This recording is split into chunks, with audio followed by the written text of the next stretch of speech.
Yani. Ha. Sen hellen var. Övüyüp çıktırdım da. Ay Yine vay. senin var bir kemçilin ne var? Ne kemçilik? O ne için? Cümmeyin su püle. Men tan tarap yatır he? Şu tevenin bile yok mu? Yok biliyor mu?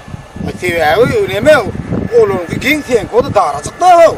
Dar bolsa gelip giyinir de. Bu oğlunun aydanın gelip giyin giderler. Ay dur. Şöyle kur çıkardım bile. Hiç uğru yok da. Aha.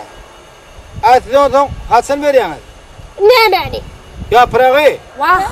Ondan tam giycelerine de veriyorsun. Günlüklerine de 3-4 kedek veriyorsun. Ha. Yün onun biliyor musun ne be? Şu iyirli maydansı olmak ne bidin ka? Teveyi. Ye. Siz turmanka veriyorsun. Ne meni? Yaprağı. Kurçuğa. Mira bağa. Ha. Onu turanlı ne edip bilmeli?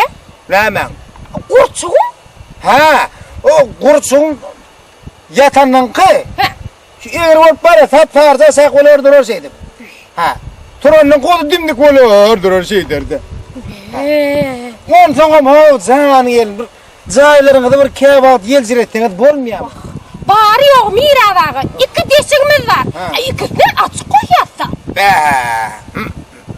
Ha, onu gelin onu kayradım takamayınsa ben onu yürüdüm. Bolya. Ha.